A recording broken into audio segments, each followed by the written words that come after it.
So നാളെയാണ് നമ്മുടെ business exam അല്ലേ. അപ്പോൾ എനിക്ക് ഈ ഒരു സമയത്ത് ഒരൊറ്റ കാര്യം നിങ്ങളോട് പറയാനുള്ളൂ. That is direction is more important than speed. Okay, അപ്പോൾ സ്പീഡിലൊന്നല്ല കാര്യം, നമ്മൾ റൈറ്റ് ആയിട്ടുള്ള ഡയറക്ഷൻ ചൂസ് ചെയ്യാന്നുള്ളതിലാണ് ഈ ഒരു സന്ദർഭത്തിൽ നമുക്ക് മോർ ആവശ്യമായിട്ട് വരുന്നത്. ഓക്കെ, അതായത് സ്മാർട്ട് വർക്ക് ആണ് നമ്മളിപ്പോൾ ചെയ്യേണ്ടത്, അല്ലാതെ ഹാർഡ് വർക്ക് അല്ല. നിങ്ങൾ മൊത്തം സിലബസ് ഇപ്പം പോയിട്ട് ഇരുന്ന് കംപ്ലീറ്റ് ചെയ്യാൻ നോക്കിയാൽ ഒരിക്കലും കഴിയില്ല. It is the true fact അല്ലേ. അപ്പോൾ നമുക്ക് ആർക്കും അത് പറ്റുന്ന ഒരു കാര്യമല്ല. അപ്പോൾ ഈ ഒരു സമയത്ത് നമ്മൾ ഫോക്കസ് ചെയ്യേണ്ടത് ഏറ്റവും ഇമ്പോർട്ടൻ്റ് ആയിട്ടുള്ള കുറച്ച് ടോപ്പിക്സ് ആണ്. അപ്പോൾ ഇന്ന് ഈ ഒരു സെഷനിൽ നമ്മൾ ഡിസ്കസ് ചെയ്യാൻ പോകുന്നത് the most important topics of business studies ആണ്. ഓക്കെ, അപ്പോൾ എല്ലാ ചാപ്റ്ററിൽ നിന്ന് വരുന്ന മോസ്റ്റ് ഇമ്പോർട്ടൻറ്റ് ടോപ്പിക്സ് ആയി എല്ലാം നമുക്ക് ഡിസ്കസ് ചെയ്തിട്ട് എന്ത് ചെയ്യാം, മുമ്പോട്ട് അങ്ങ് പോവാം. ഓക്കെ, അപ്പോൾ ഫസ്റ്റ് 5 ചാപ്റ്റേഴ്സ്. ഓക്കെ, നിങ്ങളുടെ ബിസിനസ് സ്റ്റഡീസിൽ ഒരു 5 ചാപ്റ്റേഴ്സ് ആണ് ഞാൻ ഇവിടെ ഡിസ്കസ് ചെയ്യാൻ പോകുന്നത്. ബാക്കിയുള്ള ചാപ്റ്റേഴ്സിനെ കുറിച്ചുള്ള വീഡിയോസ് ഒക്കെ നിങ്ങൾക്ക് ഉടൻ തന്നെ അപ്ഡേറ്റ് ചെയ്യുന്നതാണ്.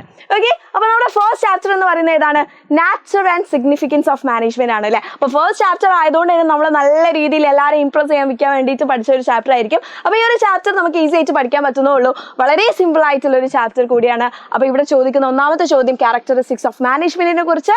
രണ്ടാമതായിട്ട് നമുക്ക് എക്സ്പെക്ട് ചെയ്യാൻ പറ്റുന്ന ഒരു ചോദ്യമാണ് ലെവൽസ് ഓഫ് മാനേജ്മെന്റ് അല്ലെ. 3 ലെവൽസ് ഉണ്ട്, നിർബന്ധമായിട്ടും ചോദിക്കുന്ന ഒരു ക്വസ്റ്റ്യൻ ആണ്, എല്ലാ ക്വസ്റ്റ്യൻ പേപ്പറിലും കാണുന്ന ഒരു ചോദ്യം കൂടെയാണ്.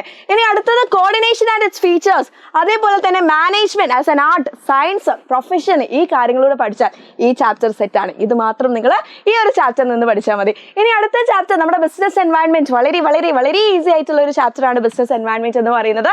അപ്പോൾ ബിസിനസ് എൻവയൺമെന്റിൽ നിങ്ങൾ ഈ രണ്ട് കാര്യങ്ങൾ മാത്രം പഠിക്കാം. ഓക്കെ, മെയിൻ ആയിട്ട് നിങ്ങൾ കോൺസെൻട്രേറ്റ് ചെയ്യേണ്ടത് ബിസിനസ് എൻവയൺമെന്റ് എന്താണെന്നും അതിന്റെ ഡയമെൻഷൻസ് എന്താണെന്നും അതേപോലെ തന്നെ നമ്മുടെ LPG.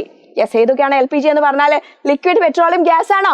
അല്ല, ലിബറലൈസേഷൻ, പ്രൈവറ്റൈസേഷൻ ആൻഡ് ഗ്ലോബലൈസേഷൻ എന്നുള്ള കാര്യം കൃത്യമായിട്ട് ഒന്ന് സെറ്റ് ചെയ്ത് വെച്ചാൽ ബിസിനസ് എൻവയൺമെന്റ് കഴിയും. ഇനി അടുത്ത് നമുക്ക് പഠിക്കാനുള്ള ചാപ്റ്റർ ആണ് മാർക്കറ്റിംഗ് മാനേജ്മെന്റ്. വളരെ കൂടുതൽ വെയിറ്റേജ് നമുക്ക് ബിസിനസ് സ്റ്റഡീസിൽ വരുന്ന ഒരു ചാപ്റ്റർ ആണ്. യെസ്, മാർക്കറ്റിംഗ് മാനേജ്മെന്റ് എന്ന് പറയുന്നത്. അപ്പോൾ നമ്മൾ ഈ ഒരു ചാപ്റ്റർ നെഗ്ലക്ട് ചെയ്ത് പോകാൻ ഒരു ചാൻസും പാടില്ല. ബിക്കോസ് അത്രയും ഇമ്പോർട്ടന്റ് ആയിട്ടുള്ള ഒരു ചാപ്റ്റർ ആണ്. എസ്എ ക്വസ്റ്റ്യൻസും ഒക്കെ കൂടുതൽ ചോദിക്കുന്നതും മാർക്കറ്റിംഗ് മാനേജ്മെന്റിൽ നിന്ന് തന്നെയാണ്. അപ്പോൾ ഇവിടെ നിങ്ങൾ ഒന്നാമത് പഠിക്കേണ്ടത് ഒരു ടോപ്പിക് മാർക്കറ്റിംഗ് ആൻഡ് സെല്ലിംഗ്. ഇവ തമ്മിലുള്ള ഒരു ഡിഫറൻസ് എന്ത് ചെയ്യണം? ഇങ്ങനെ ഒരു ഡിഫറൻസ് ചോദിക്കുമ്പോൾ തന്നെ അപ്പം കള്ളി വരിക, രണ്ടിനെയും ഡിഫറൻഷിയേറ്റ് ചെയ്തിട്ട് എഴുതാൻ നോക്കുക. ഇനി അടുത്തൊരു ചോദ്യം അഡ്വർടൈസിംഗ് ആൻഡ് പേഴ്സണൽ സെല്ലിംഗ്, ഇവരുടെ വ്യത്യാസവും നമുക്ക് ചോദിക്കാൻ ചാൻസ് ഉണ്ട്. പിന്നെ എലമെന്റ്സ് ഓഫ് മാർക്കറ്റിംഗ് മിക്സ് അല്ലെ, നമ്മുടെ 4 Ps. ഇതിനെ തന്നെ നമുക്ക് 4 Ps എന്ന് പറയാം. വളരെ വളരെ വളരെ ഇമ്പോർട്ടന്റ് ആയിട്ടുള്ള ഒരു ക്വസ്റ്റ്യൻ ആണ്. എസ്സേയിലും 5 മാർക്കിലും ഒക്കെ എക്സ്പെക്ട് ചെയ്യാൻ പറ്റുന്ന ഒരു ചോദ്യമാണ്. പിന്നെ sales promotion technique, personal selling എന്ന് പറഞ്ഞാൽ എന്താണ്, ചാനൽസ് ഓഫ് ഡിസ്ട്രിബ്യൂഷൻ എന്താണ്, അതേപോലെ തന്നെ കൺസ്യൂമർ പ്രൊഡക്ട്സും അതിന്റെ ക്ലാസിഫിക്കേഷനോട് പഠിച്ചാൽ ഈ ചാപ്റ്ററും സെറ്റാണ്.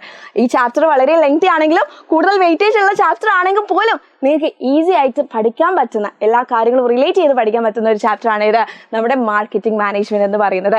ഓക്കെ, ഇനി അടുത്ത ചാപ്റ്റർ കൺസ്യൂമർ പ്രൊട്ടക്ഷൻ ആണ്. നമ്മളെല്ലാവരും കൺസ്യൂമേഴ്സ് ആണല്ലേ. അപ്പോൾ നമുക്ക് ഈസി ആയിട്ട് കണക്ട് ചെയ്ത് പഠിക്കാൻ പറ്റുന്ന ഒരു ചാപ്റ്റർ ആണ് കൺസ്യൂമർ പ്രൊട്ടക്ഷൻ എന്ന് പറയുന്ന ചാപ്റ്റർ.